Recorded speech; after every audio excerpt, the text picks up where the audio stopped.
Chuck in Redondo Beach, California. Hey, Chuck, what's up? Hi. Oh, finally. Anyway, when they talk about the IRS scandal, I think it's very partisan, and it's a Karl Rove scandal because he hates Tea Partiers. That's the one they say the most. He doesn't like Democrats. He went after them, and nothing went after Republicans. So when people bring up that scandal...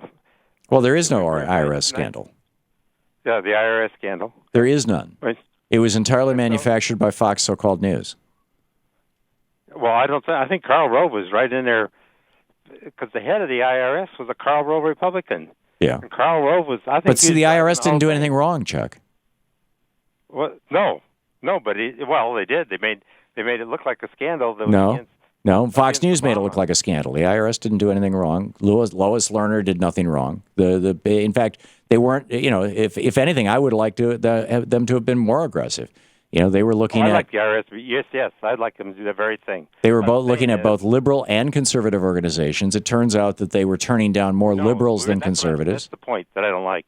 It's not a conservative organization. The Tea Party was Karl Rove's enemy, so and probably Fox didn't like him either. So they were going after. But see, there was no harm done to anybody either, Chuck. They were going after. There was no harm done to anybody either because under the current IRS laws, once you file your 501c3 status, once you file your nonprofit status, you can begin operating as a nonprofit, and people can give you donations and deduct them from their taxes. It might take a year, 2 years, 3 years for the IRS to get around to saying, "Yep, you're genuinely nonprofit." But if you know that you are, you can operate as a nonprofit from day one, and there was no harm.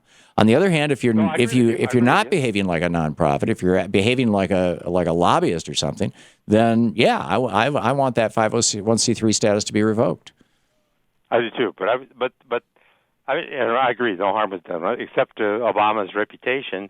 And they use it all the time. And that's only on Fox so-called news because I'm telling you, this was this whole thing is a phony. It's a phony debate. It's a phony blow. Congress investigated it. There's no there. This is the kind of wedge issue stuff.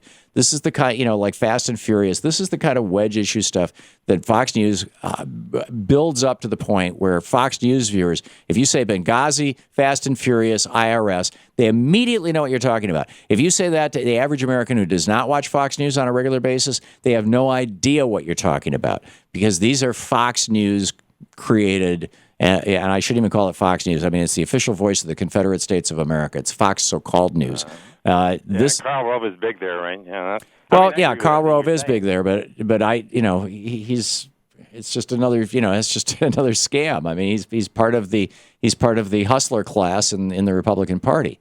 And one of the things that they're using to bring in the rubes, the victims, we've been trying to figure out a word for them, the suckers, is oh my God, look at this. The Democrats are running our government in a way that harms us. Well, no, they're not. Actually, there's no there. Chuck, thanks for the call.